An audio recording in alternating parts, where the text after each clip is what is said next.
Welcome to Voodoo Whiskey Gaming, and this is my late review of Serial Cleaners. I played it on the Xbox Series X. It's also available on the Series S, PS5, PS4, Xbox One, and PC, and Nintendo Switch. So let's get into the story. You play as a group of crime scene cleaners, but, not the legal kind.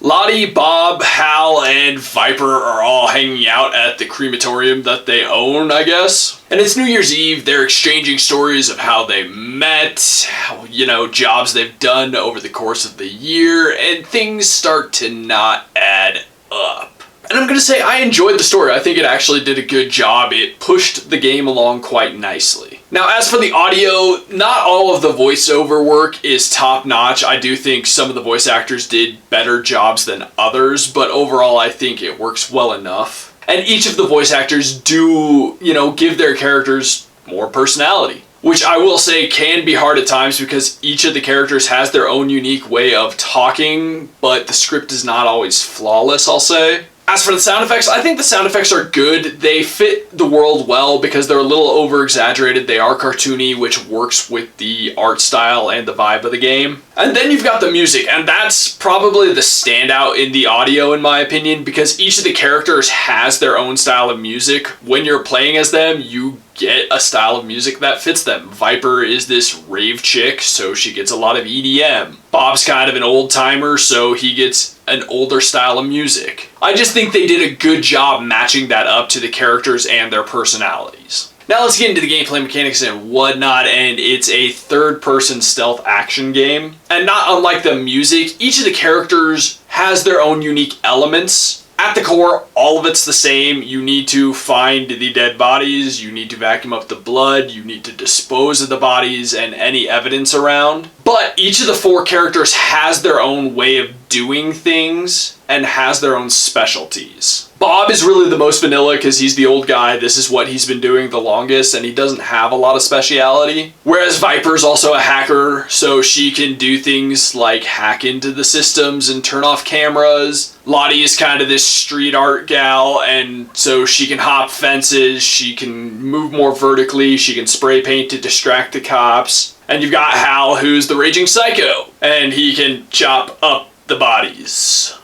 and throw the limbs at people. Yeah.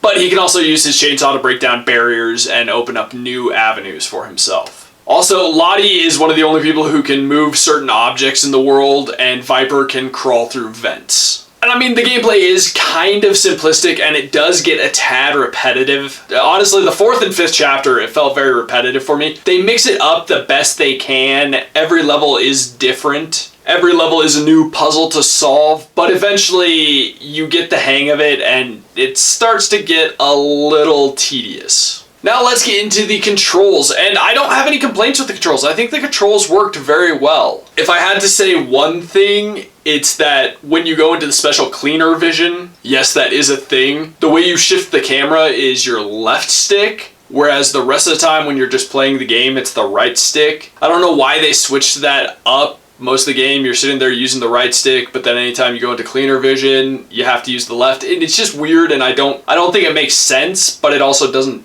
really damage the game. But I will say it threw me off every time I went into the cleaner vision, and I just instinctually went to the right stick to control the camera. And then last but not least, let's get into the graphics and visuals. And this game has a very unique visual style. I really like it. It is very, very heavily stylized. The world itself looks kind of hand-drawn, very hand-drawn. The cutscenes are very much a hand-drawn style with just kind of these weird overlays, very bright and flashy. It's a unique way of doing things. I guess I shouldn't really call them cutscenes. They're more like transitions, but they last a little longer than they need to. As for the cutscenes, they are the same graphics and visual style of the gameplay, which works well. And again, it fits this kind of quirkier theme of this game. It is a weird game, and I do think the style, though, the visual style, really works. It's obviously not trying to be hyper-realistic, which, that means this is going to age better. I've said it before. I also like that it is a bright and colorful game. They do a really good job differentiating all the levels because all the levels are extremely different, and they feel right for the characters. So I'm just going to get into the wrap up. Overall, I thought it was an enjoyable game. While the gameplay got a little tedious, I felt the story was interesting enough, the characters were interesting enough to keep it all moving. But I also will say, due to that tedium, I think if this was maybe $5 cheaper, it'd be a little easier to recommend, so I'm going to recommend it when it's on sale. Okay, so in the comments down below, why don't you tell me what's your favorite game that takes place in the 90s? Or on New Year's. As always, thanks for watching. If you enjoyed the video, please hit that like button. And if you like what I'm doing in general, share and subscribe. Have a good one.